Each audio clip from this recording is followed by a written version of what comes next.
Good morning Akhil. Hey, very very good morning. ఏంటి sudden surprise? నిన్ను surprise చేద్దామని చెప్పకుండా వచ్చాను. నన్ను సర్ప్రైజ్ చేద్దామని వచ్చావా, లేదా ఇంకెవరినైనా సర్ప్రైజ్ చేద్దామని వచ్చావా? ఇంకెవరిని సర్ప్రైజ్ చేస్తాను? ఏమో, ఇంకెవరినైనా సర్ప్రైజ్ చేస్తావేమో, నాకేం తెలుసు. మొన్న క్రిస్మస్ పార్టీ ఆల్బమ్ వచ్చింది, అది చూపిద్దామని వచ్చాను. ఎవరికి చూపిద్దామని? ఇంకెవరికి చూపిస్తాను రా, నీకే. అవునవును, నాకే చూపిస్తావు. కరెక్టే, కానీ నాతో పాటు ఇంకెవరికి చూపిస్తావు?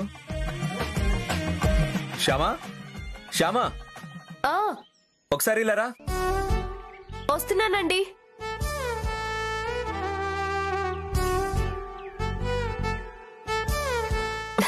నమస్తే అండి. నమస్తే అండి. శ్యామా, వీడు క్రిస్మస్ ఆల్బమ్ తీసుకొచ్చాడట, నాకు చూపిద్దామని తీసుకొచ్చాడంట. నాతో పాటు ఎవరైనా చూడొచ్చు కదరా? చూడొచ్చు చూడొచ్చు చూడొచ్చు.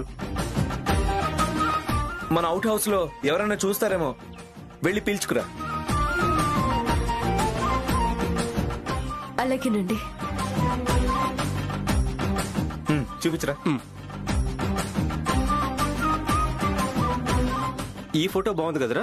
ఏం బాగుందిరా? అస్సలు బాగోలేదు. బాలేదా? సరిగ్గా చూడు. చూశానురా, అస్సలు బాగోలేదు. అక్కడ రూపారాణి ఉందిరా, సరిగ్గా చూడు. ఓ, అందుకనా బాగుంది ఫోటో. ఫోటోలో ఉన్నదానికంటే ఎదురుగా ఉంటే ఇంకా బాగుంటుంది. చూడు.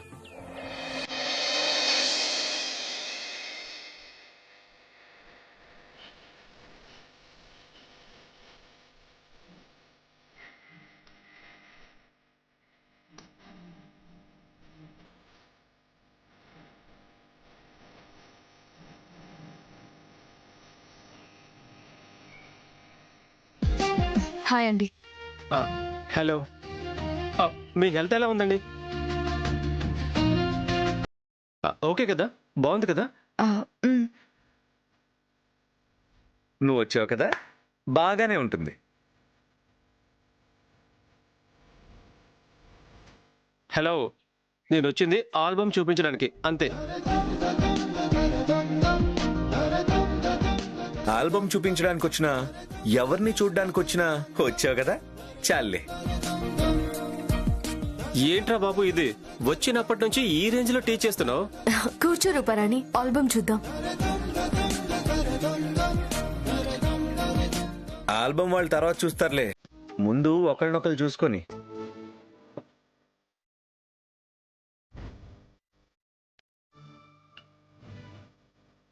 మీరు అలా పక్కెళ్ళి మాట్లాడుకోండి, మేము ఆల్బమ్ చూస్తూ ఉంటాం. Thank you. Okay, come.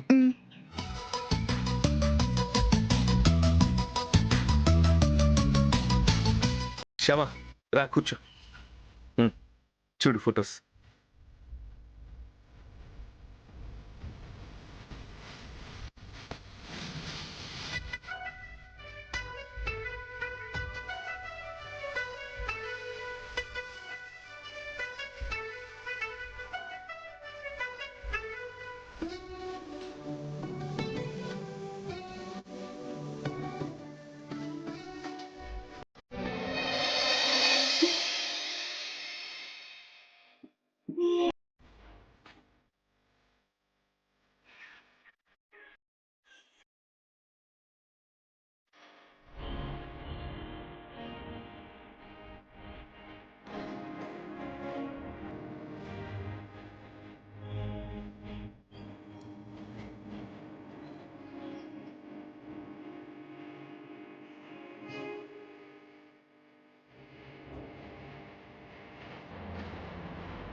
Modern dress లో నువ్వు చాలా బాగున్నావు శ్యామా.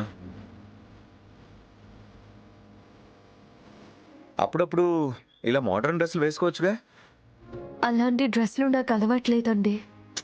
అలవాటుదేవుని శ్యామా, చేసుకుంటే అవుతుంది. నా కోసం అలవాటు చేసుకోవచ్చు కదా. చేసుకుంటానండి.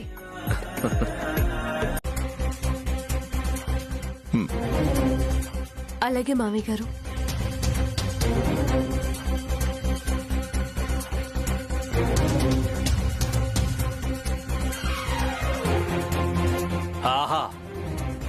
గుమగుమలు అదిరిపోతున్నాయి.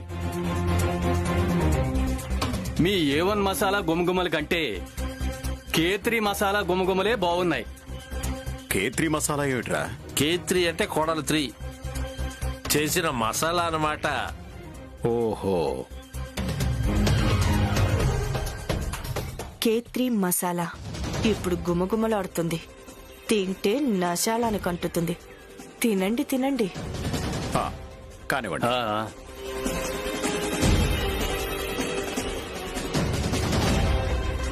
ఇప్పుడుందే నీకు ఫుల్ డోస్ ఉంది.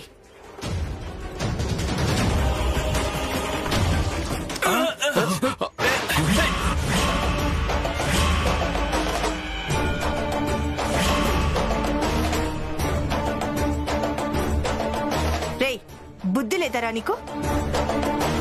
ఇంట్లో బాల్ ఆడుకోవడం ఏంటి? సారీ పిన్ని. ఏంటి సారీ? చూడు ఏమైందో నిన్ను. అక్క వాడేం కావాలని చేయలేదు కదా, వదిలే. ఏదో పొరపాటున జరిగిపోయింది.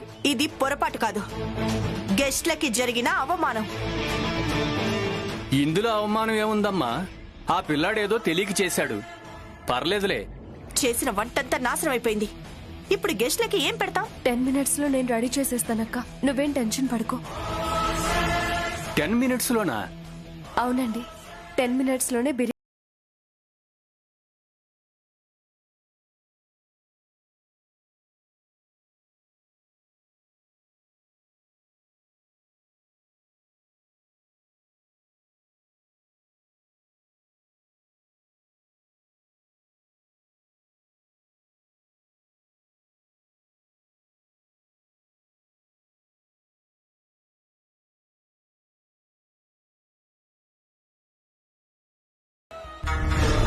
ఛా, వీడి వల్ల నా ప్లాన్ అంతా వేస్ట్ అయిపోయింది.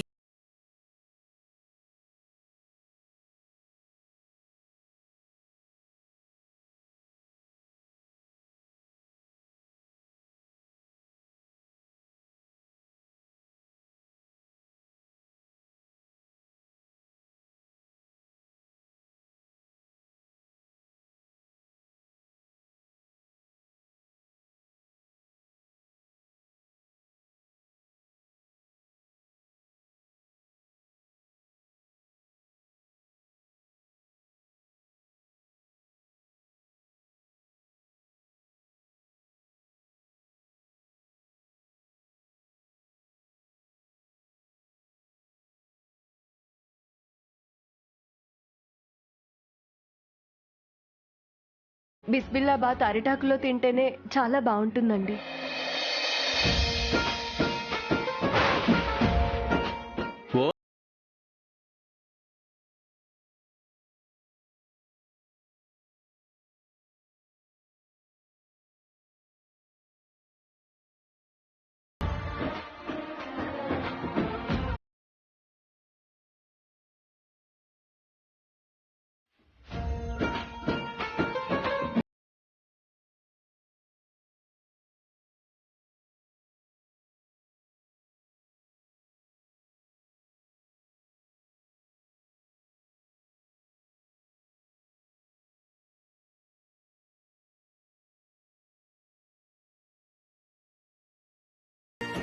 ఆహాహా, అద్భుతం.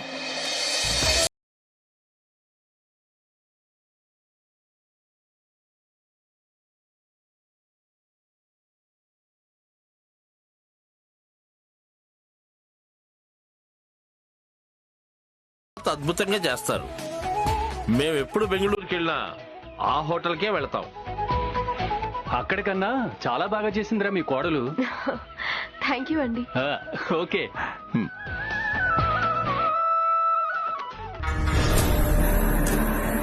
దీనికి తిట్లు పడతాయి అనుకున్నప్పుడల్లా పొగడ్తలు పడుతున్నాయి. ఎక్కడో సుడుంది దీనికి. ఛా,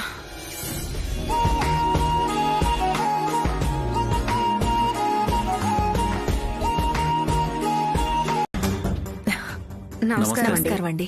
నమస్కారం అండి. రండి. రెండు తిని.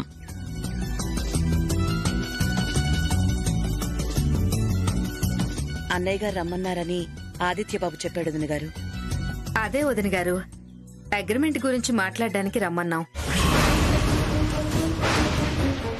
అగ్రిమెంట్ అంటే పెళ్లి గురించి మాట్లాడడానికే రమ్మన్నాం. పెళ్లి అనేది పేపర్ మీద ఉండని ఒక అగ్రిమెంట్ లాంటిదని మా ఆవిడ ఉద్దేశం. ఓ అంతేలేండి, పేపర్ మీద ఉండని అగ్రిమెంటే పెళ్ళంటే. అన్నయ్య గారు, మీరేదో మాట్లాడతానన్నారు. చెప్పండి వర్మ గారు. అదేనండి, అగ్రిమెంట్ గురించి మాట్లాడదామని. పెళ్లి అగ్రిమెంట్ గురించి కాదు, పాటల అగ్రిమెంట్ గురించి. మా రూపారాణి ఆల్బంలో పాడడానికి అగ్రిమెంట్ చేయాలని మీరు అన్నారు కదా, దాని గురించి. అవునవును, అనుకున్నాం కదా తను ఆల్బంలో పాడాలి, అగ్రిమెంట్ చేయాలి అని. ప్రస్తుతం తనకి హెల్త్ బాగాలేదండి, పాడే పరిస్థితుల్లో లేదు. పర్లేదులేండి, పాడగలిగినప్పుడే పాడుతుంది, తొందర ఏముంది. అంటే పాడితే మళ్ళీ ప్రాబ్లం వచ్చే ఛాన్స్ ఉందని డాక్టర్ గారు చెప్పారంట. అవునవును, డాక్టర్ గారు చెప్పారు. అటువంటి పరిస్థితుల్లో ఇప్పుడు పాటల అగ్రిమెంట్ రాసుకుంటే తను భవిష్యత్తులో పాడలేకపోతే తన లైఫ్ ఏమైపోతుందోనని రూపారాణికి టెన్షన్గా ఉంటుంది కదండి.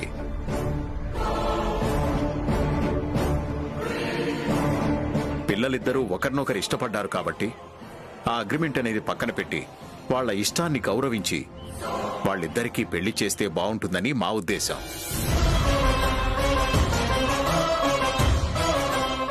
పిల్లలు సంతోషంగా ఉండడం కన్నా మనకి కావలసింది ఏముంది? పాటకి దానికి ముడిపెట్టడం ఎందుకు? నువ్వేమంటావు బాబు? అఫ్ కోర్స్ మీరు చెప్పింది కరెక్టే ఆంటీ. కానీ డాడీ ఏమంటారు? నేనేమంటానురా, నీ ఇష్టమే నా ఇష్టం.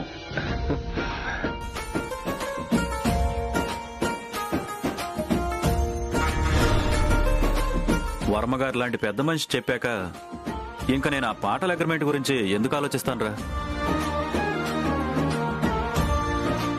నో అగ్రిమెంట్, ఓన్లీ పెళ్ళే.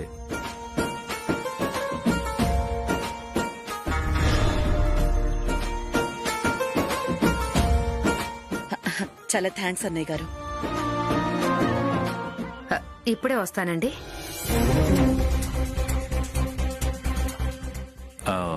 ఎక్స్క్యూజ్ మీ, మీరు మాట్లాడుతూ ఉండండి, ఇప్పుడే వస్తాను. ఏంటి ఈవిడ మొగుడిని పక్కకు పిలిచింది? తెలుసుకుందాం. వదినా, వాళ్ళు అగ్రిమెంట్ తో సంబంధం లేకుండా పెళ్లి కొప్పుకున్నారనే విషయం రూపారాణికి చెప్తాను, చాలా సంతోషిస్తుంది. అలాగే.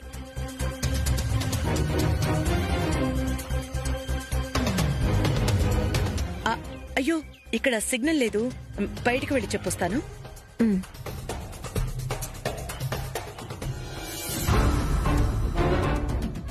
ఏంటండి ఇది? అగ్రిమెంట్ లేకుండా పెళ్లి కొప్పుకున్నారేంటి? రూపారాణి పాట గురించే కదా ఈ పెళ్లికి మనం ఒప్పుకున్నది. ఇప్పుడు అగ్రిమెంట్ వద్దంటారేంటి?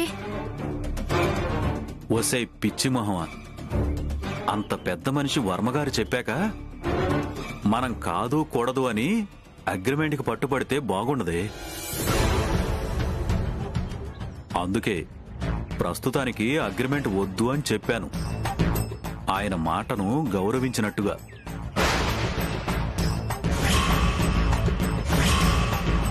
తీరా రేపు తాళి కట్టే సమయంలో అగ్రిమెంట్ మీద సంతకం పెడితేనే మా అబ్బాయి తాళి కడతాడు అని ఫిట్టింగ్ పెడతా. పీటల మీద పెళ్లి ఆగిపోకూడదు కాబట్టి చచ్చినట్టు అగ్రిమెంట్ మీద సంతకం పెడతారు.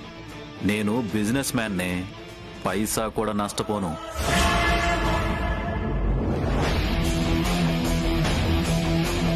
అమ్మో, అక్కడ వాళ్ళ ముందు ఒప్పుకున్నట్టు నటించి ఇక్కడికొచ్చి వీళ్ళిద్దరూ ఇలా మాట్లాడుకుంటున్నారు. ఇప్పుడు ఏం చేయాలి? శ్యామతో పాటలు ఎలా పాడించాలి? అలాంటిది ఏదీ జరగదు. మా కుటుంబానికి ఎటువంటి చెడు జరగదు. మమ్మీ, నువ్వు ఇలాంటివేం నమ్మొద్దు. నువ్వేం టెన్షన్ పడద్దు. మనం 2022లో ఉన్నాం మమ్మీ. ఇలాంటివన్నీ నమ్మకూడదు. నాన్న వద్దు, అది ముట్టుకోవద్దు నాన్న, వద్దు మమ్మీ, భయపడద్దని చెప్తున్నాను కదా. ఊరుకో నాన్న, వద్దు నాన్న, వద్దు నాన్న. మమ్మీ భయపడద్దు, నేను చెప్తున్నాను కదా. నాన్న వద్దు నాన్న, ఇలాంటి ముట్టుకునే ఏం కాదు మమ్మీ. వద్దు నాన్న. అఖిల్, ఏం కాదు అంటూనే దాన్ని ముట్టుకున్నాడు వదినా. ఏమవుతుందో ఏమిటోనని నాకు భయంగా ఉంది. నాకు అదే భయంగా ఉంది వదినా.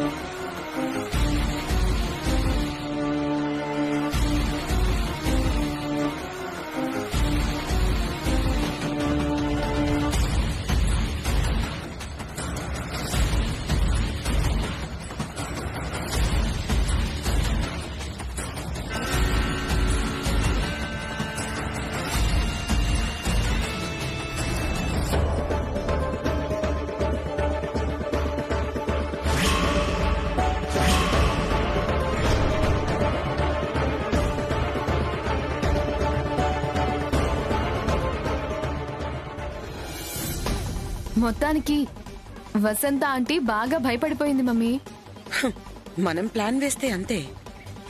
వసంత్ అయినా భయపడాలి, వర్మైనా భయపడాలి.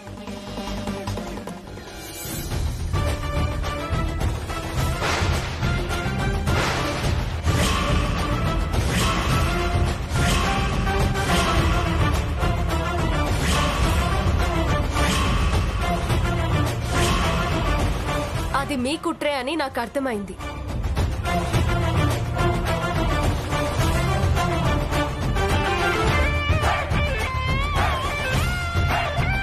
అత్తయ్య గారి నమ్మకాలు విశ్వాసాలు అడ్డం పెట్టుకొని మీరు చేస్తున్న కుట్రే అని నాకు బాగా అర్థమైంది. ఎదుటి వారి నమ్మకాలతో ఇలా ఆడుకోవడం మంచిది కాదు. మీరు కోరుకున్నట్టు నేను సంతకం పెట్టను. అందుకే ఇలా కుట్ర పని అత్తయ్య గారిని భయపెడుతున్నారన్నమాట. చచ్చా, అలాంటిదేం లేశామా. అలా ఎందుకు చేస్తాం మేము? వద్దు, ఇంకా నన్ను నమ్మించాలని చూడొద్దు. ఇలాంటి కుట్రలు ఎన్ని చేసినా కూడా నేను రూపారాణికి పాట పాడడం అనేది ఇక ఈ జన్మలో జరగదు. సో మీరింకా ఎన్ని ప్రయత్నాలు చేసినా వేస్టే.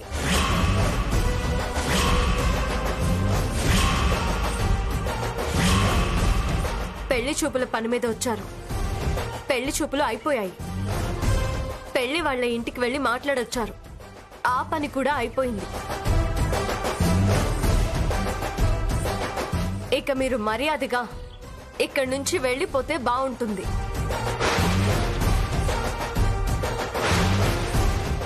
లేకపోతే మీ కుట్రలు కుతంత్రాలు మా అత్తయ్య గారికి చెప్పాల్సి వస్తుంది. వద్దు వద్దు శ్యామా, అలా ఏం చెప్పొద్దు. మేము వెళ్ళిపోతాం. అయితే ఆలస్యం ఎందుకు? బయలుదేరండి, వెంటనే బయలుదేరండి.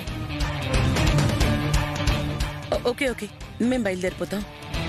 మీ అత్తగారికి ఒక్క మాట చెప్పి మేము బయలుదేరిపోతాం. రూపా, నువ్వు లగేజ్ వద్దమ్మా.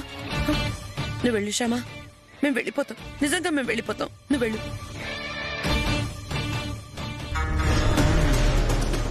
ఏంటి మమ్మీ ఇది? వెళ్ళిపోదామా? ఎందుకు వెళ్తామే? వెళ్తామని దానికి చెప్తాం అంతే. కానీ ఇక్కడి నుంచి అంగుళం కూడా కదలం. ఎలా ఉంటాం మమ్మీ? అది వెళ్ళిపోమని వార్నింగ్ ఇచ్చింది కదా. అది వార్నింగ్ ఇస్తే వెళ్ళిపోతామా ఏంటి? ఇక్కడే ఉండిపోవడానికి నా దగ్గర ఒక ప్లాన్ ఉంది.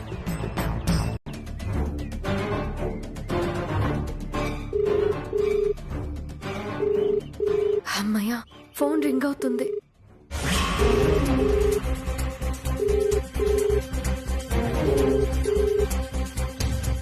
ఇదేంటి అఖిల్ బాబు ఫోన్ లిఫ్ట్ చేయడం లేదు?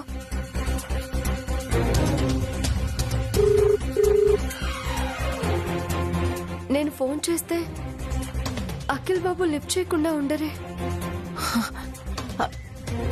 కలిసిందా శ్యామ? అఖిల్ నంబర్ కలిసిందా? నంబర్ కలిసింది అత్తయ్య, కానీ కానీ ఆయన ఫోన్ లిఫ్ట్ చేయలేదు.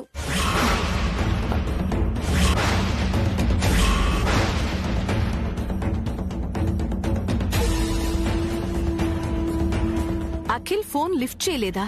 లేదత్తయ్య. అదేంటి వదినా, రక్ష పడిపోవడం, కామధేని ఫోటో జారిపోవటం, అఖిల్ ఫోన్ లిఫ్ట్ చేయకపోవడం, ఏంటిదంతా?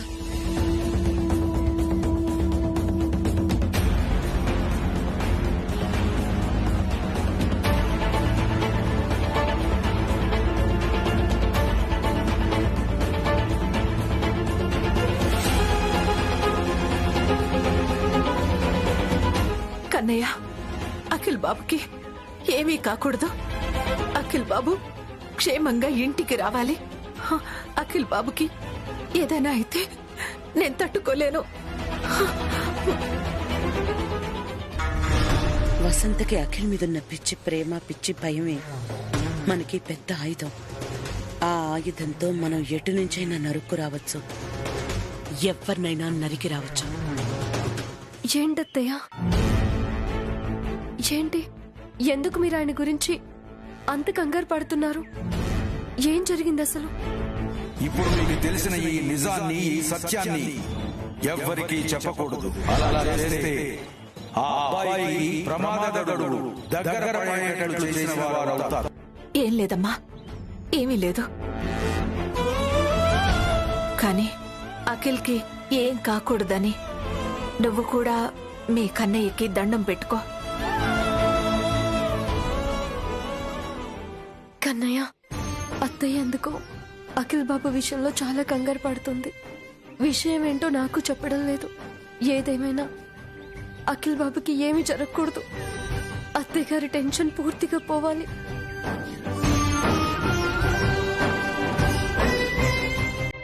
అత్తయ్య, ఆయన వచ్చారు. అఖిల్,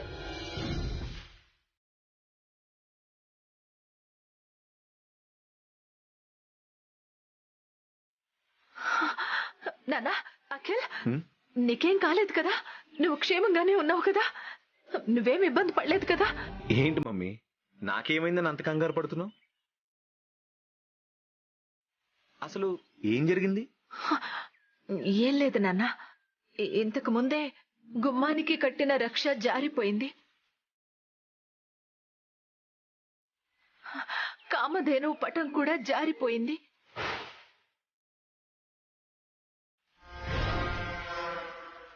నీకేదైనా కీడు జరుగుతుందేమోనని భయపడిపోయి కన్నయ్యకి మొక్కుకున్నా.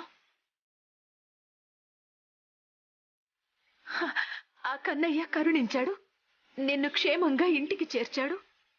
ఏంటి మమ్మీ ఇది? ఏదో రక్ష లూజ్ అయి ఉంటుంది, జారిపోయి ఉంటుంది, గాలికి ఆ ఫోటో జారిపడి ఉంటుంది. దానికి మీరింత భయపడిపోయి కంగారు పడిపోయి నాకేదో అయిపోతుందని అనుకోవడం ఏంటి?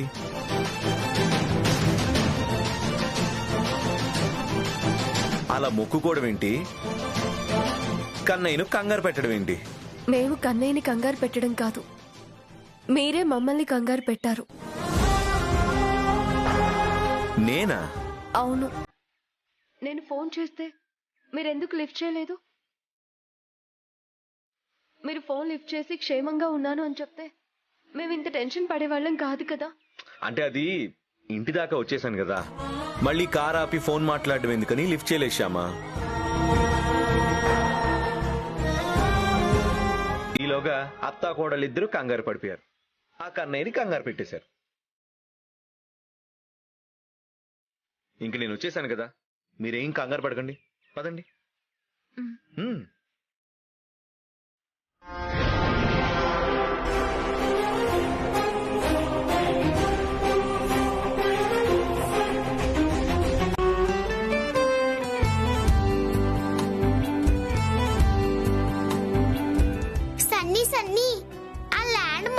పొలానికి గ్రీన్ కలర్ ఎవరేసుంటారు? ఇంకెవరేస్తారు? ఆ దేవుడే వేసుంటాడు. అంటే దేవుడే గ్రీన్ కలర్ పెయింటింగ్ తెచ్చి బ్రష్ తో పూసెళ్ళడా? కాదు కాదు, దేవుడలా బ్రష్ తో పెయింటింగ్ వెయ్యక్కర్లేదు. మరెలా వేస్తాడు? దేవుడు కదా, ఓం బుష్ అంటాడు, ల్యాండ్ మొత్తం గ్రీన్ అయిపోతుంది.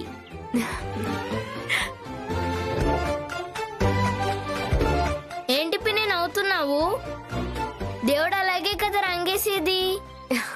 అది రంగు కాదు నాన్న, పచ్చటి వరి పొలాలు అంటారు. వరి పొలాలా అంటే? వరి అంటే మనం రోజు అన్నం తింటాం కదా, ఆ అన్నం బియ్యంతో కదా వండుతారు. అవును, ఆ బియ్యాన్నే వరి అంటారు. అవునా? అయితే ఒకసారి మనం అలాంటి చోటుకెళ్ళి ఆ వరి పంట పొలాలు చూసొద్దాం పిన్ని. ఓకే, వెళ్దాం. థ్యాంక్ యూ పిన్ని. మేమెప్పుడూ అలాంటి పొలాలు చూడలేదు. చూశారు నాన్న, మీరు చూశారు. మేమెప్పుడు చూసాం బాబాయ్? 3 years బ్యాక్ మనం మన విలేజ్కి వెళ్ళాం కదా, మర్చిపోయావా? ఏమో బాబాయ్, గుర్తులేదు. మనం పొలానికి వెళ్ళినప్పుడు అక్కడ వరి కంకుల్ని చూసి రైస్ ట్రీ అన్నావు కదా, గుర్తెచ్చుకో. రైస్ ట్రీ అన్నానా? అవును, రైస్ వాటి నుంచే వస్తాయి కదా, అందుకని రైస్ ట్రీ అన్నావు.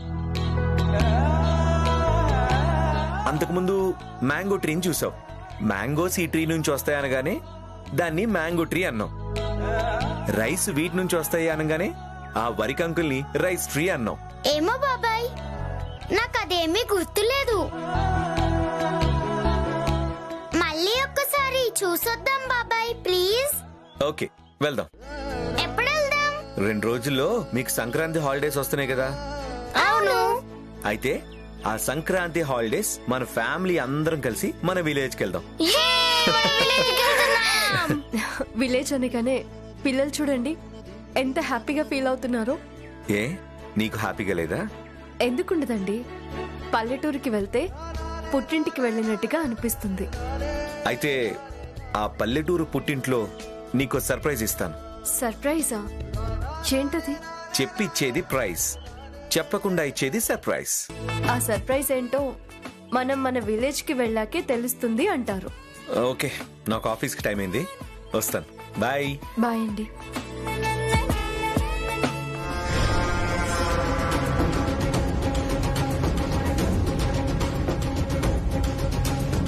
ఫ్యామిలీ మొత్తం విలేజ్కి వెళ్తారా? నేను లేకుండా ఎలా వెళ్తారు? ఏంటి మమ్మీ, గవ్వల స్వామీజీ దగ్గరికి వర్మ అంకుల్ వెళ్ళారా? అవును, నన్ను కాదని వసంతని ఆయన తీసుకెళ్లాడు. అంటే నీ మీద ఆ గవ్వల స్వామీజీ మీద అంకుల్ కి డౌట్ వచ్చింటుందా? అలా డౌట్ వస్తుందని నాకు ముందే తెలిసే. అందుకే గవ్వల స్వామిని వసంతకి పరిచయం చేసింది నేను అనే విషయాన్ని ఆయనకి తెలియనివ్వకుండా జాగ్రత్త పడ్డాను. ఇంతకు ముందే గవ్వల స్వామీజీ కూడా ఫోన్ చేసి వర్మ వస్తున్న విషయం చెప్పాను. వర్మ సంగతి ఇంకా ఆయన చూసుకుంటాడు. ఇప్పుడు మనకి ఇంకో ప్రాబ్లం వచ్చింది. ఏంటి మమ్మీ? వర్మ కుటుంబం మొత్తం సంక్రాంతి పండుగకి వాళ్ళ ఊరు వెళ్తున్నారు. మనం కూడా వాళ్లతో పాటు ఆ పల్లెటూరుకి వెళ్తేనే వాళ్ళ మధ్య మనం గొడవ పెట్టగలం. ఆ స్వామీజీ మాటల్ని వసంత పూర్తిగా నమ్మేలా చేయగలం. కళాకారులు అఖిల్ జీవితంలోకే రాకూడదు అని స్వామీజీ చేత ఆల్రెడీ చెప్పించాం కాబట్టి శ్యామ సింగర్ అనే విషయాన్ని బయటపెట్టి వసంత చేత శ్యామని బయటికి గెంటించగలగాలి. అవన్నీ చెయ్యగలగాలి అంటే మనం కూడా సంక్రాంతికి వాళ్లతో పాటు వెళ్ళగలగాలి. ఎలా మమ్మీ? మనమంటేనే వర్మ అంకుల్ కి విపరీతమైన కోపం ఉంది. ఆయన్ని కాదని ఎలా వెళ్తాం? దానికి కూడా ఏదో ప్లాన్ ఆలోచిస్తానులేవే. మనం కూడా వాళ్లతో పాటు వెళ్లేలా చేస్తాను. ముందు గవ్వల స్వామీజీ చెప్పిన దానికి వసంత రియాక్షన్ ఎలా ఉంటుందో చూద్దాం.